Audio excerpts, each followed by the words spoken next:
Hi guys! Oh my gosh, I am so happy to be back doing lives. I really hope that my internet decides to not crap out on me this time, but I am so excited.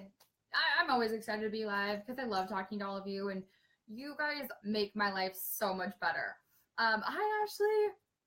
I wanted to kind of walk through a couple of things that have been going on the past few weeks because I did a whole month of lives every day and then I fell off the planet.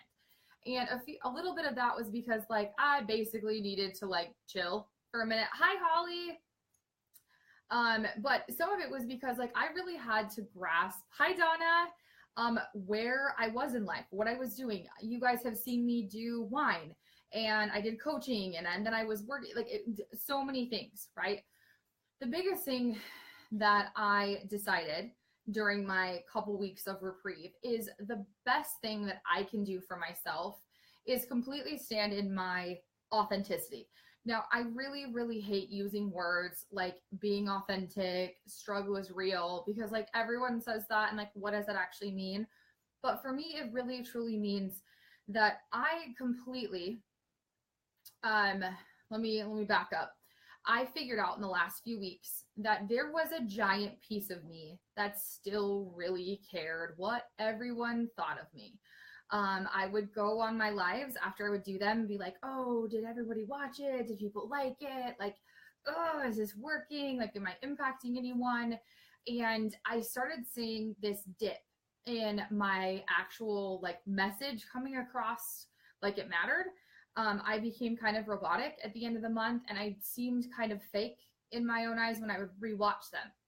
And so this is the corner of my office, the suite that I'm in, and I really wanted to kind of show up a little bit more me. Nothing in my life is perfect, nor do I want it to be. Nothing in my life is really ever planned. I plan things and then it totally shifts and becomes something different. But the biggest thing about the way that I love living authentically, if I can use that word, is that I no longer make decisions because someone else wants me to like it. Um, and like in any facet of my life. And that's really, really, really hard because there are so many things in life, so many people in your life, so many times in your life where you're really trained to care a lot. That could be your family, it could be your spouse, it could be your kids, it could be a number of people. But the thing that I want to get across today is life sucks. Life is unbearably hard. I mean, I have bags for days on how tired I am. And there's no one at the end of my day, right? I mean, your husbands, your spouses, they're a little piece of this, but there's no one at the end of my day saying like, good job. You did a great thing today. You were blah, blah, blah, whatever, right? Like me, I am my own person that gets to say if I did a good or wasn't doing a good job. I'm not using my words right, but you see what I'm saying. At the end of the day, there's no one but you. When you put your head on the pillow, even if you have a spouse in your bed with you, the only person that you've got in your brain is you. You are the only one that can say if you did a good job or not. You are the only one that can change anything that happens the next morning. You are the only thing that's going to change your life. You could, hi Krista. Oh my gosh, congratulations, my friend. Um, you are the only one that can change anything about your life. You are the only person that has any power in you to actually do anything. So the fact that you run your life according to someone else and what they want and what they see in you and whatever that is bullshit. That's the craziest thing that I've ever heard. And that is how I've lived my life for almost 30 years. If I did a good job at work, I really wanted an attaboy from my boss. If I did something cool with the family, I wanted my dad to say you did a great job. If I cleaned the house super cute, I wanted my husband to say like, good job, Court. Like there were so many things in my life where like I wanted that pat on the back. And when I got it, I was like, yes, this is so great. But when I didn't get it, I was like, ugh, that sucks. I suck at life. I can't do anything. Blah, blah, blah. Right? Like That always freaking happened to me. I was constantly thinking I did or didn't do a good job based on how many attaboys I got. And I didn't consciously say, like, I need 7 attaboys today. So who can I talk to? Like, that's not what happened. It was just a chronic problem in my life constantly. So put my big girl pants on these last couple weeks and decided that if I'm going to live that way, I have to stop coaching. Because if I can't break the mold, if I can't do what I actually tell other people to do, if I can't put my big girl pants on and change the way my life is, if I'm constantly looking for other people's approval in what I'm trying to do, then I should stop telling people that they should be inspired. I should stop telling people that things can change. Because if my knee-jerk reaction at the end of the night is to think, oh, I disappointed this person, and oh, I should call this person because they didn't like my post, or they hated that I said shit on camera, or like, I don't even know what it is. But if I'm constantly doing that, then what am I doing as a coach, right? Because that's literally not, hi, Jillian. Oh my gosh. Hello, love. That's literally what I should not be doing. So the last few weeks, I had my parents in town. It was super fun. And then I went to a conference. And the conference was all about automation and how to run your business online and coming up with your message as a coach. And I had the biggest block in the world because I define myself based on what other people say. So let's role play that. You and I are looking to change our lives, right? And if you and I both are looking for other people to like it, our life is never going to change because you will always find someone who won't agree with you. It's a thing. And so if you run your life like that, you will be constantly stopping yourself from being exquisite because someone that you found doesn't love it.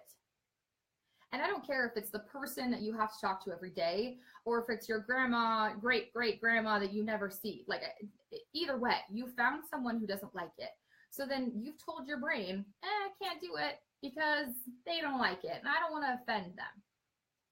My husband found a perfect shirt and it fits him perfectly. That says something about, like, go ahead and have a feeling. Oh, crap, I suck at repeating quotes. But it basically says, like, I'm not going to change my opinion just because you have a feeling. And the beginning of our relationship, I'm standing, so my knees hurt. The beginning of our relationship, I really thought that was kind of like an asshole way to think. Like, oh, you have an opinion, you have a thought, so I'm not going to change the way I am because, whatever. But realistically, that's how we all should live.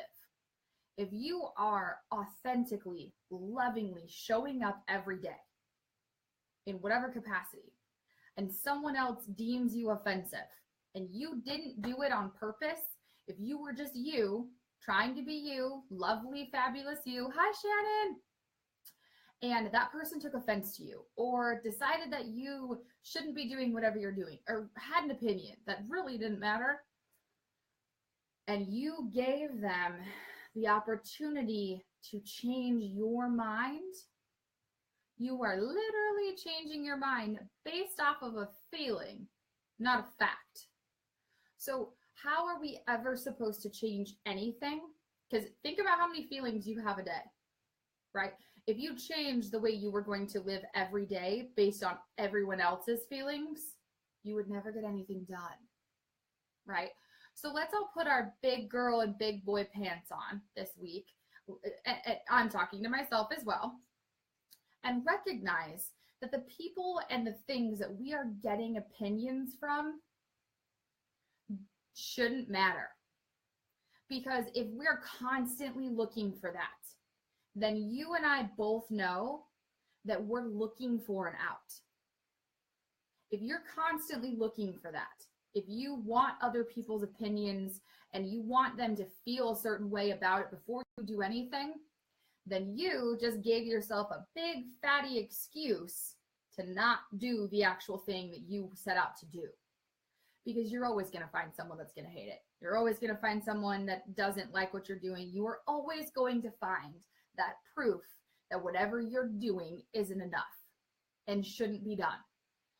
I probably offend 4 or 5 people a day, depending on how many people I talk to. And that used to really bother me. I mean, let's be real, still kind of does. And I used to completely base everything that I did off of the fact that I probably offend people constantly. And that scared me to death. Whatever actually happened? Maybe I got a strict phone call. Maybe I got a passive aggressive, feeling when I was around them.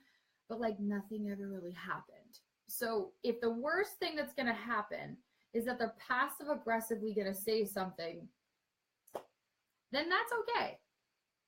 So in my last couple of weeks of life, I have really tried to, pull up the adult pants and understand that people's feelings aren't facts. And if I am genuinely showing up every day, trying to change things and trying to be the best that I can and lovingly doing so, it's too late, guys. Oh my gosh, that's such a good quote. It is she who listens to the rest of the world who fails, and it is she who has enough confidence to define success and failures for herself who succeeds. I like that a lot.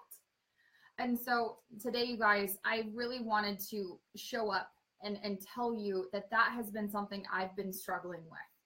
And then that is where I'm showing up in my practice, because I want to help those who don't have the light bulb.